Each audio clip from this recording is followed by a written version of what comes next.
And listen to this quote in the Orlando Sentinel newspaper. The far right and its right-wing brethren's most recent barrage of indignant and visceral attacks against President Barack Hussein Obama has led me to conclude that the scourge of the anti-Obama fanaticism is nothing more than foolish racism masquerading as patriotism and phony Christianity, unquote. Joining us now from Orlando is the man who wrote that opinion article, Dr. Jeremy Levitt, who teaches international law at Florida A&M University. So, Doctor, you're basing your opinion on what series of facts? Well, Bill, I think that we have to put two things in context. One, I'm not a liberal, and two, I'm not a Democrat. But what's clear is that there's been a 400% increase in death threats against the United States president since he's taken office. White supremacist groups have increased 4%, and they identify with the right wing. And when we go to the 9/12 demonstration that you covered so well on Fox, we had signs of Barack Obama being labeled as a pickaninny, an Africa witch doctor, a monkey, the primate in chief, a Kenyan trying to destroy America. Obama's plan is white slavery. Signs that said we came here unarmed from Montana and Utah, this time with exclamation points. The American taxpayers are the Jews for Obama's oven. Chairman Mao Obama. I mean, this is just absolutely ridiculous. All right, but I could make the same argument, and it would be as unfair as yours, if I were to take the new Black Panther Party and say, hey, look at these guys, look at their signs, their activities, their rhetoric, look at Louis Farrakhan, and then apply that to the whole African-American community. It would be wrong, and it would be, look, Bill, you are a law professor. Bill, that's outrageous. No, Bill, it's not. outrageous. It would be wrong. You could do it. You could make the Bill, point. you have American senators that are members of the Council on Conservative Citizens, former senators that were members of the Ku Klux Klan. We have a whole right-wing media base, starting with you and Robert Fox. Byrd is the only one, and he's a Democrat. But what I want to get back to you. All right, you teach law. The law is based on logic.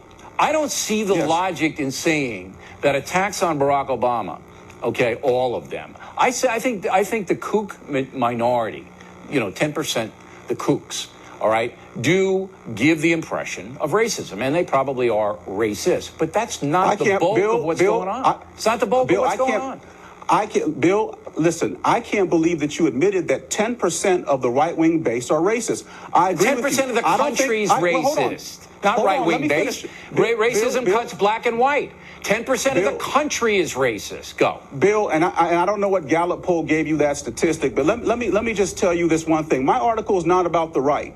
I believe in conservative principles. What I don't believe in is the visceral disdain that the far right has tolerated against this president. It is unpatriotic. It's unfair. I just don't think it's fair. I know a lot of conservative people. They're not anti-black. The country voted for Barack Obama. Well, let me ask you this. They Bill, don't like is Rush Limbaugh anti-black?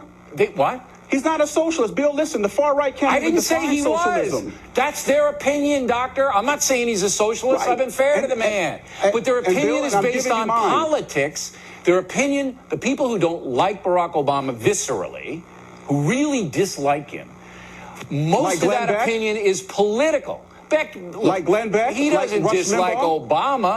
Bill, they don't like the big government apparatus. They don't care about Obama. They don't like the apparatus. Bill, you can talk over me all you want. Let me ask you this. Was Rush Limbaugh saying the only way to get a job in the Obama administration is to hate white people? Do you agree with that? I don't listen. I don't speak for anyone. I don't know what he said. I don't know whether that's kind of context. I'm telling you. Well, you questioned my article. I know take on the far right. Okay. I know people. You got to take on the far right, Bill. The far right is the far right. The far left is the far left. They use methods that we don't use. But you broad brushed almost everybody who objects to his policies. And that's ridiculous. It's not fair. Bill, I'm going to give you the last word. Go. Give me the last word. The last word is this. Fox News and the far right has a race deck, and they play the ace of spades every day. Don't complain when other people... Nobody that I know in this organization that's a racist. I thought I had the last word. I can't let you say something irresponsible, Professor. Bill, you're not being fair, but I like your show. Keep it up, but keep it honest, Bill. All right. Keep it up and keep it honest. I give you the last word, but if you say Fox News is racist, I have to jump in and say that's ridiculous. Bill, I didn't say Fox News was racist. I say that you and your colleagues have a race deck, and you play the ace of spades every night, and we've got to do better in this country. Okay, Help us protect our union, Bill. There you go. Thanks for coming on.